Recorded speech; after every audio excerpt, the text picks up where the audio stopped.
नमस्कार, स्वागत है आप सभी का सी न्यूज भारत में और मैं हूं आपके साथ ज्योति श्रीवास्तव।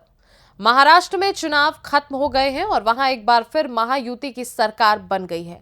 लेकिन इस बार एकनाथ शिंदे की जगह देवेंद्र फडणवीस को प्रदेश की कमान सौंपी गई है।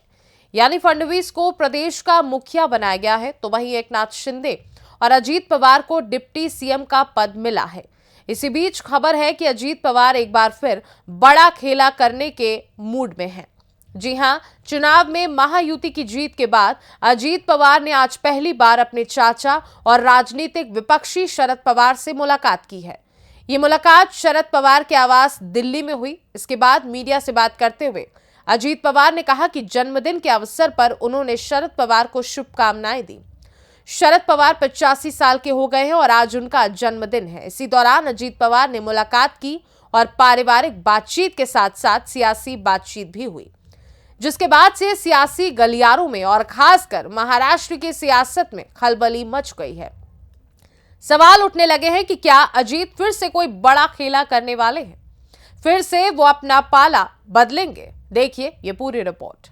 महाराष्ट्र में कैबिनेट गठन को लेकर बने सस्पेंस के बीच डिप्टी सीएम अजीत पवार ने अपने चाचा और एनसीपी प्रमुख शरद पवार से मुलाकात की। इस दौरान उनकी सांसद पत्नी सुनेत्रा पवार, एनसीपी नेता प्रफुल्ल पटेल और छगन भुजबल सहित पार्टी के अन्य नेता भी मौजूद रहे। आपको बता दें कि महाराष्ट्र में महायुति की सरकार बनने के बाद भी अभी तक कैबिनेट का गठन नहीं हो सका है।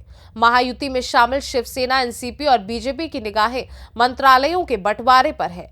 इसको लेकर बीती रात दिल्ली में महाराष्ट्र के मुख्यमंत्री देवेंद्र फडणवीस और भाजपा के राष्ट्रीय अध्यक्ष जेपी नड्डा ने केंद्रीय गृह मंत्री अमित शाह के घर पर एक अहम बैठक की।